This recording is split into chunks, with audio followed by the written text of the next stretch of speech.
2024 මාර්තු 5 වෙනිදා රාත්‍රියක පුංචි දරුවෙක් ඇහැරගෙන නිදිමරන්නේ. එයා නිදා ගන්න ඕනේ වෙලාවේදී. එයා නිදා ගන්න වෙලාව පහ වුණත් රාත්‍රිය පුරාවටම එයාගේ සෙල්ලම් බඩුව එක්ක සෙල්ලම් කරන්න මේ දරුවා අමතක කරේ නැහැ. එයාගේ මේ මනක්කල්පිත සෙල්ලමත් එක්ක එක දිගටම එයා සෙල්ලම කරගෙන යනවා. හැබැයි මේ දරුවා හිතපු නැති දෙයක් තමයි මෙයාගේ මෙන්න මේ සෙල්ලමට කවුරු හරි බාධාවක් වෙයි කියන එක. මේ දරුවගේ මව කියන විදිහට මේ දරුවගේ කාමරයේ සිකියුරිටි කැමරා එකක රෙකෝඩ් වුණ දේ දැක්කට පස්සේ එයාලගේ මුළු පවුලම කලබලයටපත් වෙලා තියෙනවා කියන එක.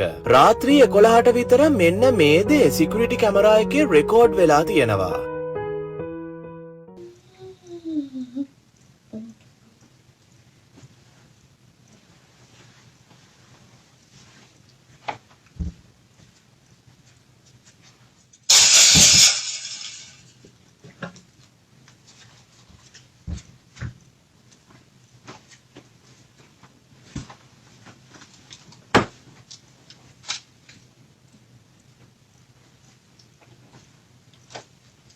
Do you want to play with me?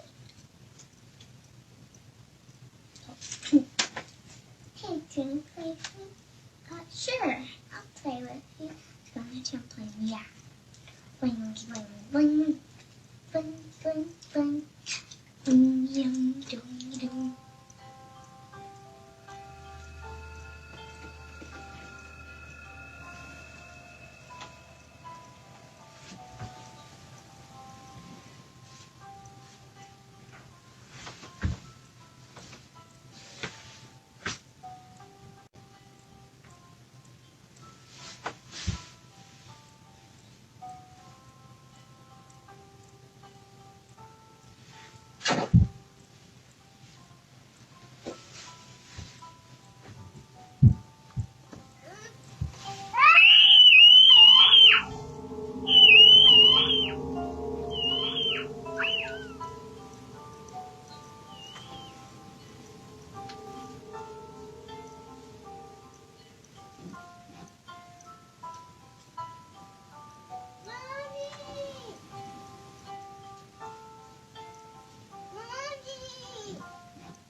It's fine.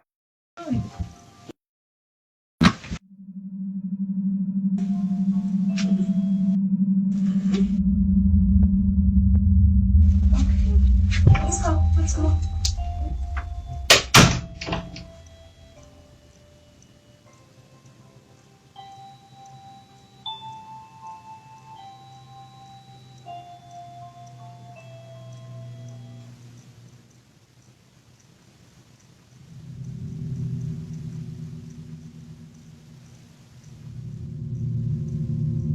මේ දරුවගේ මව එයාව මේ කාමරේ තියන්න අකමැති ඇයි කියන එක අහන්න දෙයක් නම් නෙමෙයි. ඇඳ යට තිබුණු සෙල්ලම් බඩුවක් කිසිම හේතුවක් නැතුව වැඩ කරන්න පටන් ගන්නවා. පුදුමේ කියන්නේ දරුවා කියන සින්දුවම මේ සෙල්ලම් බඩුවෙන් ප්ලේ වෙන්න පටන් ගන්නවා. මේ දරුවා ඇඳ යට බලනවත් එක්ක බාධාවකින් තොර චලනයකින් මේ දරුවා ඇඳ යටට ඇදෙනවා කැමරා එකේ රෙකෝඩ් වෙලා තියෙනවා. මේක දැකලා මේ පවුලේ අය දරුවගේ ආරක්ෂාව පිළිබඳව කලබලයටපත් වෙලා තියෙනවා. පවුලේ අය විශ්වාස කරන විදිහට මේ දරුවත් එක්ක මොකක් හරි අඳුරු වස්තුවක් සෙල්ලම් බඩුවක් කරා sannivedanaya කරන්න උත්සාහ කරනවා කියලා. ඇත්තටම මේ දරුවගේ මව මේ දරුවා එදා රෑ දැක්කේ මොකක්ද කියලා අහන්න ඇති කියලා මම හිතනවා. මේ සිද්ධියත් එක්ක මෙන්න මේ කාමරය తాවකාලිකව අගුළු දාන්න පවුලේ අය තීරණය කරනවා. දවස් කීපයකට පස්සේ මේ දරුවගේ මව මෙන්න මේ දේ කරනවා.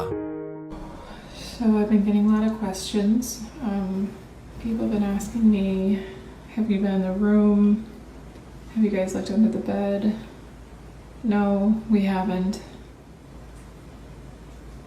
We haven't been in the room in the last 2 days. We've been a little scared.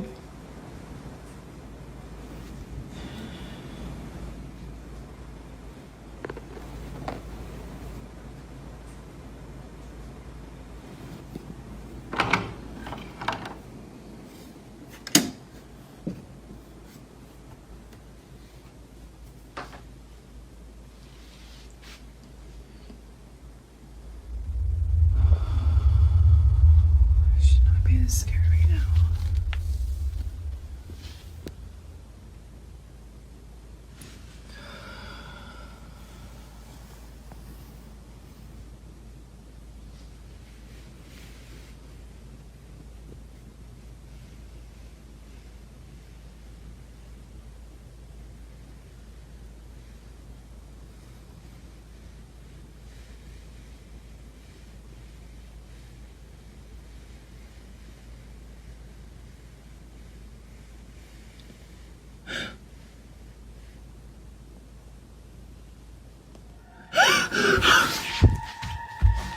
Oh my god.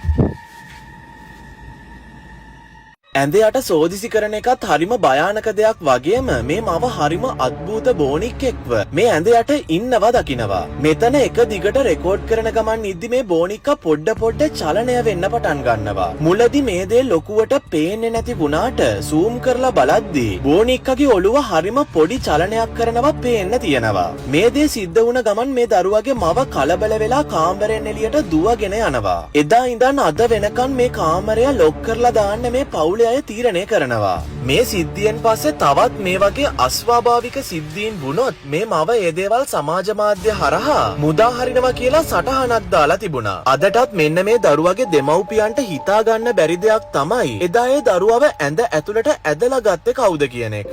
ඔයා මේ සිද්ධිය ගැන මොකද හිතන්නේ? අනිවාර්යෙන් ඔයාට හිතෙන දේ යටින් කමෙන්ට් කරගෙන යන්න අමතක කරන්න එපා.